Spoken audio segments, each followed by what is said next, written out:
اللہ الرحمن الرحیم۔ یہ ریڈیو قطر ہے۔ اب آپ محمود احمد سے خبریں سنیے۔ ابتدا میں پیش خدمت ہیں اہم خبروں کی سرخیاں۔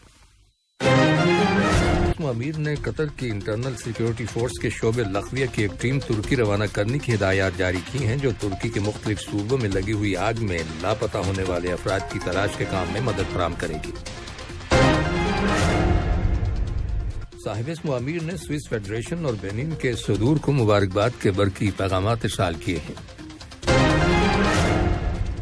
وزارت صحت نے کہا ہے کہ ملک کے اندر کرونا وائرس کے مزید 117 مریض صحتیاب ہو گئے ہیں، جس کے بعد شفا پانے والے افراد کی مجموعی تعداد اب 2,23,849 ہو گئی ہے۔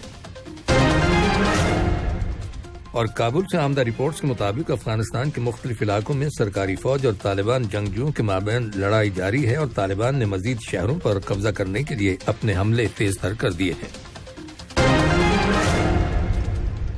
یہ تھیں اہم خبروں کی سرخیاں، اور اب سے چند لمحوں بعد تفصیل سے خبریں نشر کی جائیں گی۔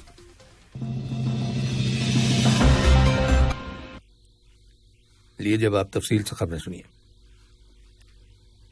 صاحب اسم امیر شیخ تمیم بن حمد آل ثانی نے قطر کے انٹرنل سیکیورٹی فورس کے international search and rescue group لخویہ کی ایک ٹیم ترکی روانہ کرنے کی ہدایات جاری کی ہیں۔ یہ ٹیم ترکی کے مختلف صوبوں میں لگی ہوئی آگ کے نتیجے میں لاپتہ ہونے والے افراد کی تلاش کے کام میں مدد فراہم کرے گی۔ دریں اثنا ترکی کے صدر رجب طیب اردوان نے ملک کے جنوبی حصے کے کچھ علاقوں کو، جہاں جنگلات میں آگ لگی ہوئی ہے، ڈیزاسٹر ایریا یعنی آفت زدہ علاقہ قرار دے دیا ہے۔ جنگلات میں لگی ہوئی آگ قریبی دیہاتوں اور سیاحتی مقامات تک پھیل گئی ہے، جس کی وجہ سے لوگ اپنے گھر بار چھوڑ کر جانے پر مجبور ہو گئے ہیں۔ حکومت نے انہیں محفوظ مقامات پر منتقل کر دیا ہے۔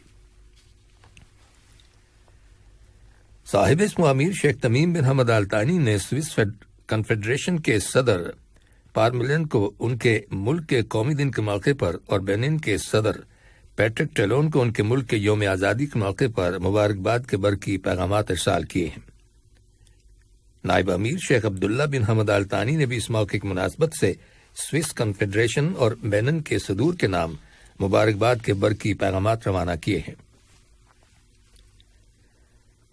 صاحب اسم امیر شیخ تمیم بن حمد آل ثانی نے قطر کے ویٹ لفٹر فارس ابراہیم کو اولمپکس مقابلوں میں گولڈ میڈل حاصل کرنے پر مبارکباد دی ہے، اور قطر کی اس کامیابی پر فخر اور مسرت کا اظہار کیا ہے۔ فارس ابراہیم نے، جو 2019 کے ورلڈ سلور میڈلسٹ ہے، کل ہفتے کے روز ٹوکیو 2020 اولمپک کھیلوں میں مردوں کے 96 کلو گرام کیٹیگری میں نہ صرف سونے کا تمغہ حاصل کیا، بلکہ ایک نیا اولمپک ریکارڈ بھی قائم کیا ہے، اور یوں وہ قطر کے پہلے اولمپک چیمپئن بن گئے ہیں۔ انہوں نے کلین اور جرک میں 225 کلو گرام اور ٹوٹل لفٹ میں 402 کلو گرام کے نئے اولمپک ریکارڈز بھی قائم کیے ہیں۔ وزیر اعظم اور وزیر داخلہ شیخ خالد بن خلیفہ بن عبدالعزیز آل ثانی نے شورا کونسل کے انتخابات میں امیدواروں اور ووٹرز کے لیے کمیٹیاں تشکیل دینے اور ان کے طریقہ کار کے بارے میں مختلف فیصلے صادر کیے ہیں۔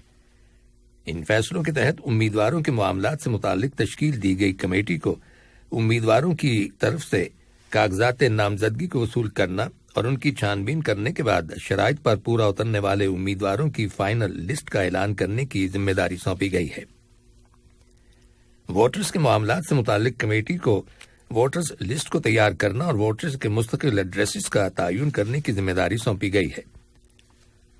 وزارت داخلہ کے اعلان کے مطابق ووٹرز کی رجسٹریشن کا کام آج 1 اگست سے شروع ہو گیا ہے، جو آئندہ جمعرات تک جاری رہے گا۔ وزیر اعظم اور وزیر داخلہ نے آج متعدد الیکشن کمیٹیوں کے ہیڈ کوارٹرز کا دورہ کیا اور شورا کونسل کے الیکشنز کے لیے ووٹروں کی فہرستوں کے حوالے سے رجسٹریشن پروسیس اور دیگر تیاریوں کا جائزہ لیا۔ قطر کے تمام سرکاری اسکولوں کے اندر آن لائن رجسٹریشن شروع ہو گئی ہے۔ وزارت تعلیم اور اعلیٰ تعلیم کا کہنا ہے کہ یہ رجسٹریشن اگست کی 1 تاریخ سے 15 تاریخ تک وزارت کی ویب سائٹ پر ای پورٹل کے ذریعے کی جا سکے گی۔ والدین کو ویسٹ بے میں وزارت تعلیم اور اعلیٰ تعلیم کے اسٹاف کو وزٹ کرنے کی بھی اجازت دی گئی ہے۔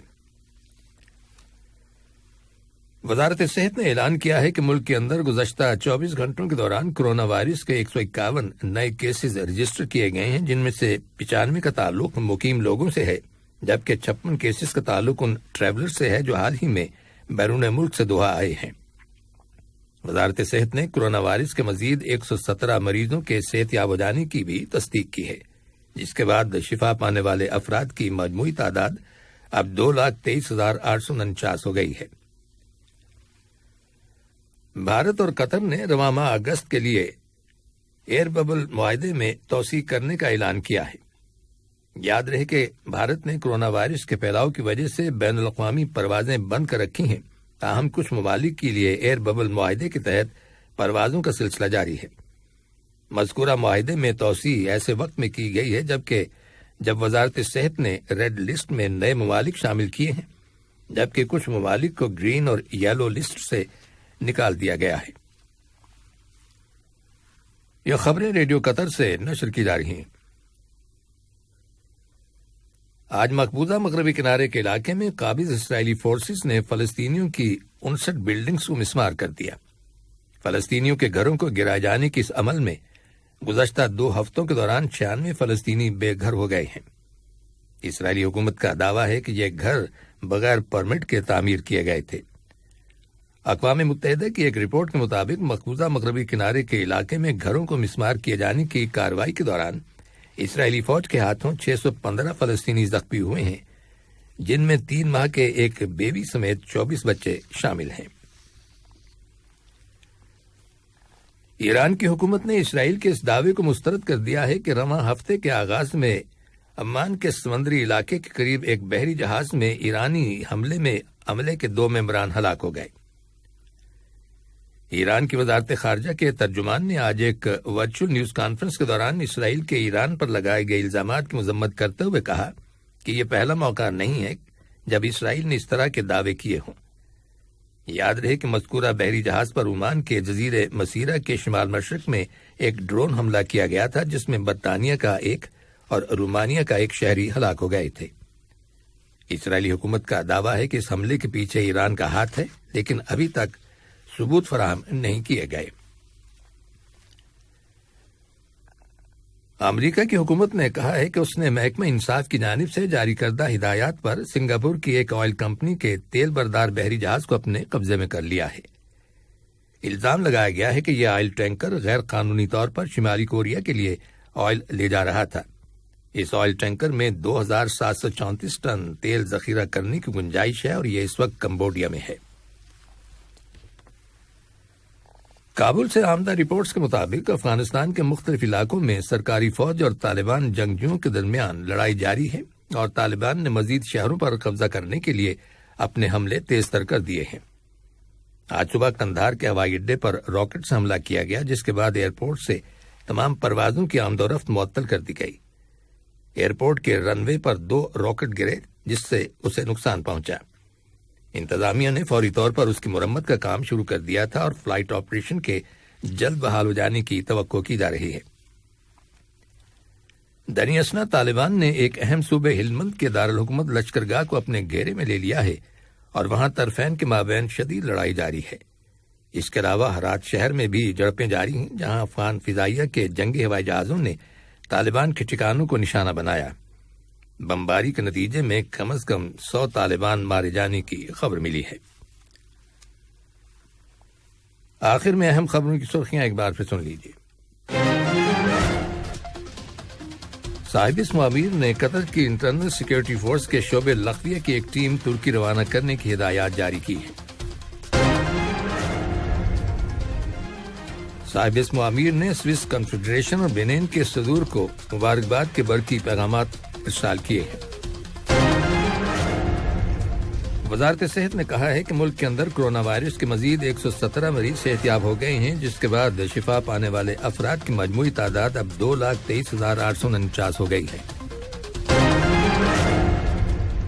اور کابل سے آمدہ رپورٹس کے مطابق افغانستان کے مختلف علاقوں میں سرکاری فوج اور طالبان جنگجوؤں کے مابین لڑائی جاری ہے اور طالبان نے مزید شہروں پر قبضہ کرنے کے لیے اپنے حملے تیز تر کر دیے ہیں۔ ریڈیو قطر سے خبروں کا آج کا دوسرا بلیٹن ختم ہوا۔ السلام علیکم دوستو، میں ہوں شیخ نور۔ آپ دیکھ رہے تھے قطر نیوز ٹوڈے۔ مجھے امید ہے کہ یہ ویڈیو آپ کو انفارمیٹک لگی ہوگی۔ اسی طرح کے ویڈیو پاتے رہنے کے لیے نور ٹائم 24/7 یوٹیوب چینل کو سبسکرائب کیجیے اور اس ویڈیو کو لائک، کمنٹ اور شیئر ضرور کیجیے۔ اگر آپ فیس بک پر دیکھ رہے ہیں تو شیخ نور پیج کو لائک کیجیے اور فالو کیجیے تاکہ میں جیسے ویڈیو اپلوڈ کروں آپ تک پہنچ جائے۔ شکریہ۔